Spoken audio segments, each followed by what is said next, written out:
Hello दोस्तों, good morning. मैं आपका दोस्त सुंदर।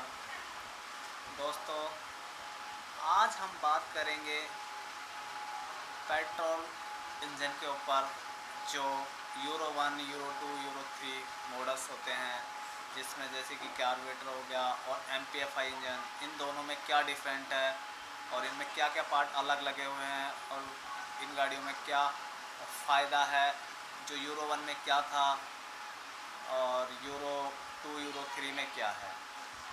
तो दोस्तों, चलो अब देखते हैं कि उसके बारे में समझ लेते हैं कि पेट्रोल गाड़ी के अंदर कार्बोरेटर और एमपीएफआई गाड़ी।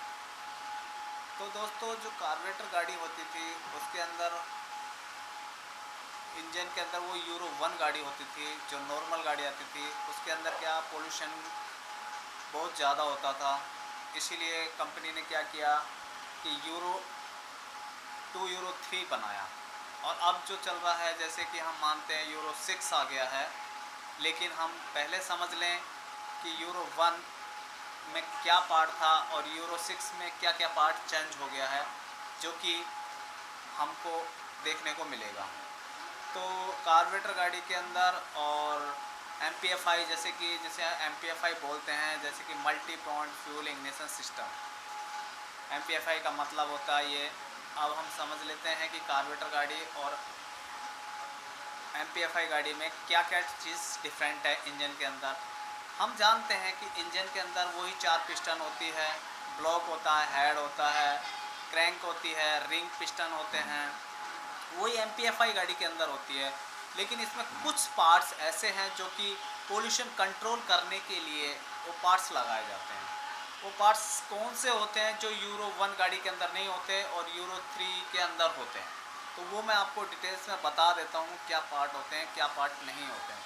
तो होता क्या है दोस्तों, जो यूरो 1 गाड़ी, जो हमारी कार्बोरेटर गाड़ी होती थी, उस गाड़ी के अंदर क्या था, देखो उसके अंदर हमारा ना पहले एक कार्बोरेटर लगा हुआ होता था, एक उसमें ना मैकेनिकल फ्यूल पंप लगा हुआ था, जो केम के द्वारा ना फ्यूल पंप हमारा ड्राइव करता था।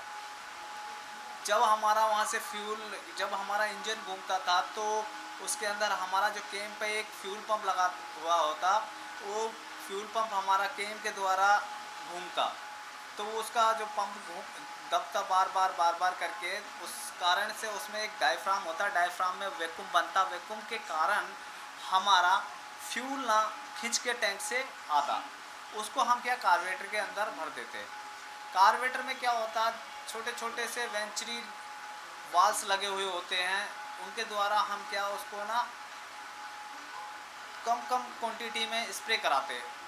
अब उसको जैसे ही हमारा जो कार्बोरेटर होता था, कार्बोरेटर में क्या सेटिंग होती थी, उसका एक सर्विसिंग होती थी, और उसमें क्या एक डिस्ट्रीब्यूटर होता था इलेक्ट्रिकल। तो उसमें कार्बोरेटर गाड़ी में एक सबसे बड़ी प्रॉब्लम ये थी कि वो उसका बारी बारी हमें सेटिंग करनी पड़ती थी, कहीं पे जा जाके नहीं कि भाई का आप जाके नहीं, उसका पॉइंट होता था, पॉइंट जल गया है, अब उसका सेटिंग ख़राब होगी, अब एवरेज कम दे रही है, अब गाड़ी का पिकअप कम हो गया, तो ये कारण उसमें बहुत ज़्यादा था।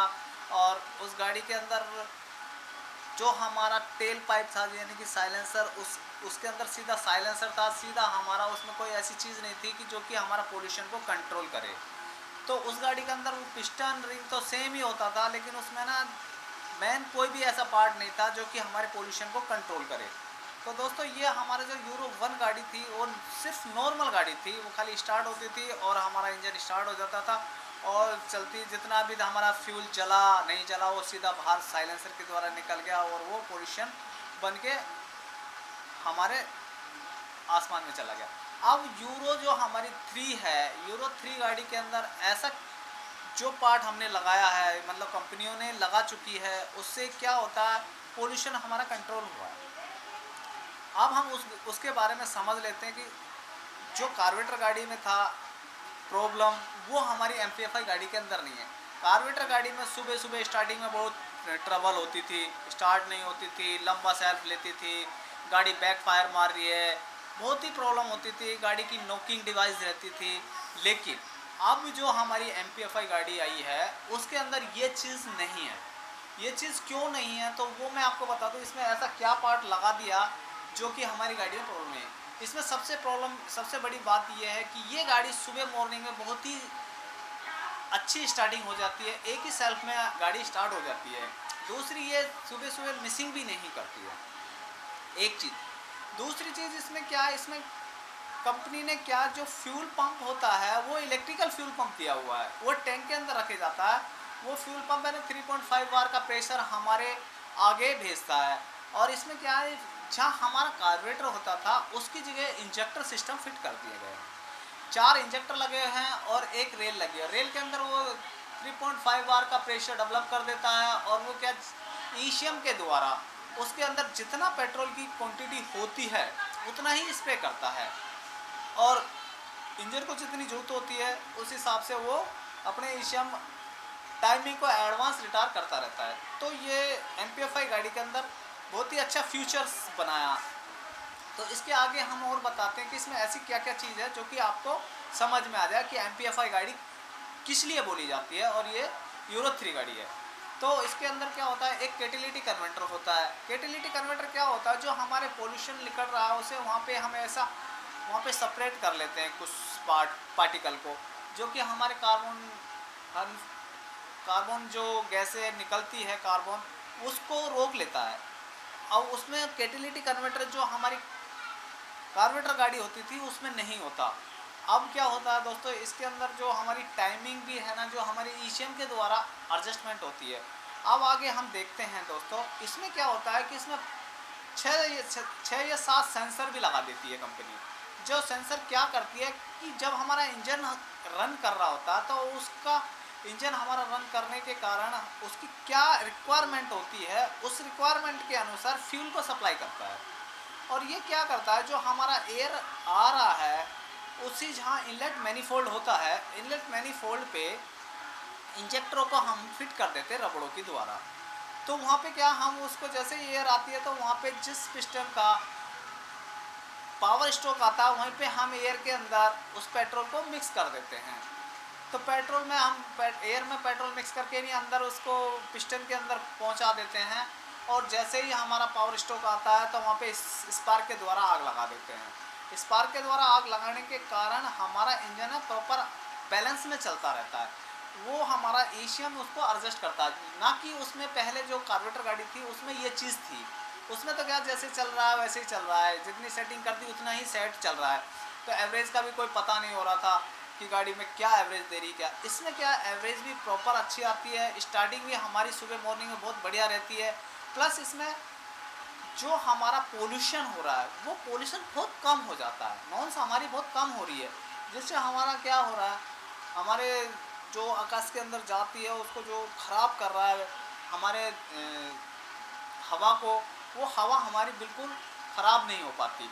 इस कारण से आप कंपनियों ने क्या कर दिया कि यूरो 3 से यूरो 4 के बाद में यूरो 6 आ चुका है, उसमें और भी ज़्यादा एडवांस करा गया है।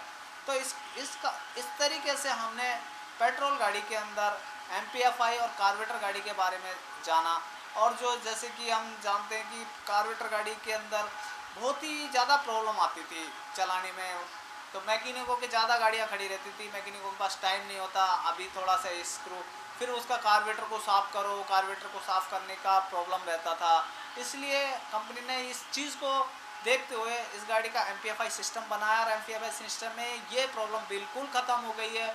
सेंसर के द्वारा सारी अकॉर्डिंग ईसीएम चेक करता है और उस हिसाब से फ्यूल की क्वांटिटी बना के रखता है। फ्यूल और एयर की क्वांटिटी सेट रहती है, उससे हमारा पोल्यूशन भी कम रहता है। तो दोस्तों इस तरीक़े से हमने समझ में आता है कि एमपीएफआई गाड़ी ये चीज़ है। एमपीएफआई गाड़ी में सिस्टम वही होता है, इंजन के अंदर गियर बॉक्सा वही होता है, स्टीयरिंग भी वही होता है, लेकिन सिर्फ इसमें क्या कर इंजन को मैनेजमेंट किया गया है, वो भी सेंसरों के द्वारा। तो दोस्तों ये आपको बिल्कुल समझ में आ गया होगा कि पेट्रोल गाड़ी में एमपीएफआई और कार्बोरेटर गाड़ी में क्या डिफरेंट है। तो दोस्तों मेरी आपको ये वीडियो कैसी लगी, अगर आपको दोस्तों ये मेरी वीडियो अच्छी लगती है तो आप शेयर कीजिए, लाइक कीजिए और सब्सक्राइब कीजिए। अगर आपको कुछ और पूछना है तो आप कमेंट कीजिए, कमेंट के द्वारा मैं आपको हर चीज़ के बारे में बता दूंगा। थैंक यू दोस्तों।